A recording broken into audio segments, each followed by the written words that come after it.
আসসালামু আলাইকুম, আশা করি সবাই ভালো আছেন। আমি আলহামদুলিল্লাহ ভালো আছি। আজকে কথাবার্তা বলবো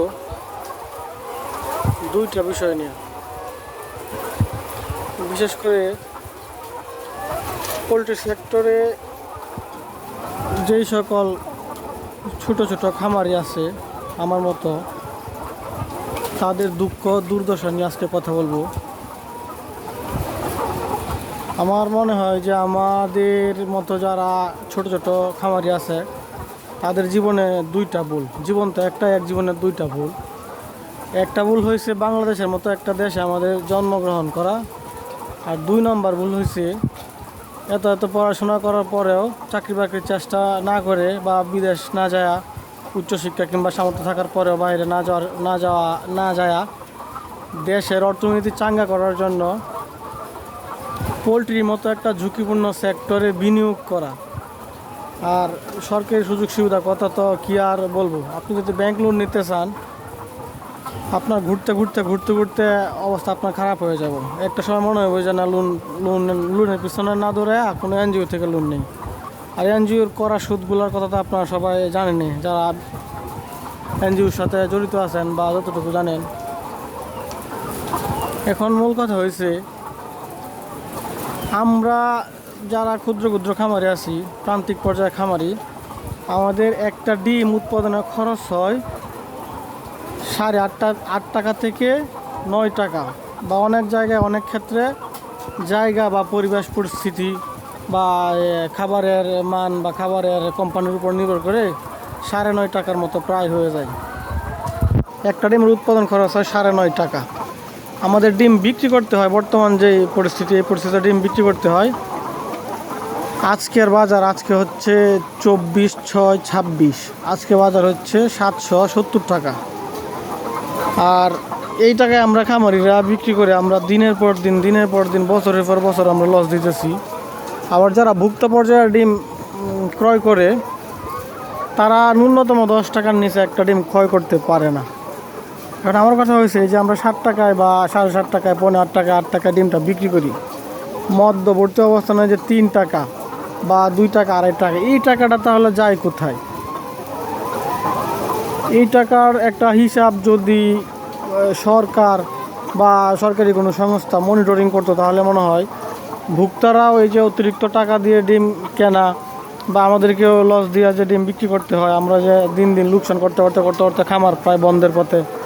অসংখ্য খামার দেশে প্রায় এখন বন্ধ হয়ে গেছে।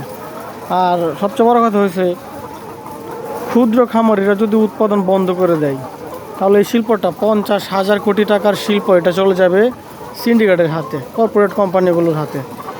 যেটা কর্পোরেট কোম্পানিগুলো যদি উৎপাদন করে বা রেডি মুরগি মাংসের জন্য উৎপাদন করে বা ডিম উৎপাদন করে, এটার ভুক্ত পর্যায়ে দাম কেমন হবে আমার ধারণা নাই। অনেক বেশি হয়ে যাবে যখন ক্ষুদ্র খামারিরা উৎপাদন বন্ধ করে দিবে। এখন বা বিষয় হচ্ছে, আমাদের তো পরিবার আছে, আমাদেরকে তো বাঁচতে হয়, ডাল ভাত খাইতে হয়। এই যে দীর্ঘদিন যাবৎ লস, প্রায় 3 বছর প্লাস বা 3 বছর এরকম সময় লস দিতে দিতে দিতে খামারিরা, অনেক খামারি বন্ধ। আমারও অবস্থা একই। আমি তো লেয়ারে আমি নতুন, আমার খামার প্রায় 1 বছর ছুঁই 1 বছর হয়ে গেছে প্রায়। এর মধ্যে মনে হয় ভালো একটা বাজার একবার পাওয়া যায় নাই। আবার আমরা যে কম টাকায় ডিমটা বিক্রি করি, এটা আবার ভুক্তরা 10 টাকা, 10.5 টাকা, এমনকি 15 টাকাতেও ক্রয় করতে হয়। মধ্যবর্তী যে টাকাটা থাকে, এই টাকাটা তাহলে যায় কই? আমার প্রশ্ন হচ্ছে এটা। আর সরকার তো অনেক প্রণোদনা দেয়। আবার সরকার অনেক ক্ষেত্রে ইদানিং যে 2026-27 অর্থ বছরের যে বাজেট হয়েছে, অর্থ বছরে এই বাজেটে সরকার পোলট্রির যেই কাঁচামাল আমদানি করতে হয়, এই আমদানির উপরে সরকার সম্পূর্ণ করমুক্ত করে দিছে। এখন আমার কথা হয়েছে, এই করমুক্ত যে করছে, এটা কি আমরা যারা তৃণমূল খামারি আছি, এই খামারিরা এটার কোনো উপকারভোগী হব? এটার উপকারভোগী হবে তৃণমূল বাদে যারা কর্পোরেট কোম্পানিগুলো আছে, ফিড উৎপাদন করে বা তাদের যে কর্পোরেট কোম্পানিগুলো আছে, তারা এটার বেনিফিশিয়ারি হবে। আমাদের কথা হয়েছে, ভাই, সরকার যদি সদিচ্ছা থাকে, সরকারের যদি 100% সদিচ্ছা থাকে, পোলট্রি শিল্প, তৃণমূলের যে খামারিরা আছে তাদেরকে টিকিয়ে রাখা, শিক্ষিত অনেক তরুণ আছে যারা চাকরির পিছনে না দৌড়ে এই কাজটা, বা পোলট্রিতে যারা আসছে, ব্যবসাতে আসছে, এদেরকে যদি আবার পুনরায় বেকারত্বের দিকে ঠেলায় দিতে না চায়, তাহলে সরকারের উচিত সরাসরি এখানে হস্তক্ষেপ করা। সরকার সরাসরি হস্তক্ষেপ পারে পোলট্রি শিল্পটা ঠিকই রাখতে। এদিকে আমরা তাকাই আছি, হয়তো সরকার একটা দ্রুত একটা পদক্ষেপ নেবে। কিছুদিন আগে দেখলাম একটা খামার বন্ধ করে দিয়েছে এক ভাই অনেক দিনের একটা খামার লস দিতে দিতে উনি খামার বন্ধ করে দিয়েছে। পরে অনেক নিউজ হয়েছে, আর সংবাদ মাধ্যমে এগুলো আসলে ওইভাবে প্রচার হয় না। যদি ডিমের দাম একদিন বাড়ে তাহলে নিউজ হয়ে যায় প্রতিটা চ্যানেলে, কিন্তু ডিমের দাম যে এই পর্যায়ে আছে, খামারিরা যে এত লোকসান দিচ্ছে, সেটা নিয়ে কোনো কথা নাই। আবার দেখা যাচ্ছে হুট করে ফিড কোম্পানিগুলো ফিডের দাম বাড়ায় দেয়। এই ক্ষেত্রে আসলে আমাদের কি করণীয় আছে? আমরা কি ভুল করছি এই সেক্টরে আইসা? যাই হোক, আবার মুরগির ওষুধের কথা তো কী আর বলবো। আপনি যে কোনো 1000 মুরগির যে কোনো একটা ডোজ যদি করতে চান, ঠান্ডার ডোজ বলেন বা অন্যান্য রুগীর বা অন্যান্য প্রতিষেধক যে ওষুধগুলো আছে এগুলো যদি করতে চান, ন্যূনতম 10,000 টাকার নিচে হবেই না। এখন 10,000 টাকার ডোজ, তারপর আবার বিদ্যুতের দাম বাইরে গেছে। বিদ্যুৎ নিয়ে কী আর বলবো। আমার এই খামারে 1 মাসের বিদ্যুৎ বিল আসছে 2700 টাকা। আবার আমার যে পানির পাম্পটা আছে, এই পাম্পটা আবার আমার খামারের মিটারে চলে না। আমার যে ফ্যামিলি মিটার আছে, ফ্যামিলি মিটার থেকে পাম্পটা চলে, এখানে শুধু ফ্যান আর লাইটগুলো চলে।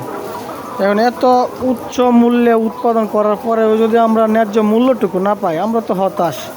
অসংখ্য শিক্ষিত তরুণ এই সেক্টরে আছে। আমি যদি এই সেক্টরে না আসতাম, আমি জানতামই না অসংখ্য শিক্ষিত তরুণ আছে পোলট্রি সেক্টরে। সবাই হতাশ। আসলে আমরা করবোটা কি? আমরা এখন দিশেহারা। যদি সরকার কোনো পদক্ষেপ নেয়, হয়তো বা এই সমস্যা থেকে উত্তরণ হবে, অন্যথায় এই সেক্টর পুরোপুরি সিন্ডিকেটের হাতে চলে যাবে। আমাদের মতো যারা পোলট্রি খামারে আছেন সবাইকে অনুরোধ করব, সবাই যেন সরকারের কাছে আবেদনটুকু জানায়, কিংবা সরকার যেন সরাসরি পদক্ষেপ নেয়, এই সেক্টরটা যেন ধরে রাখে। কেউ যেন বিনিয়োগ করে হতাশ না হয়। এত টাকা বিনিয়োগ করার পর যদি বাজারের এই পরিস্থিতি থাকে, কী আর বলবো। যাই হোক, সবাই দোয়া করবেন, সবাই ভালো থাকবেন, সুস্থ থাকবেন। আসসালামু আলাইকুম।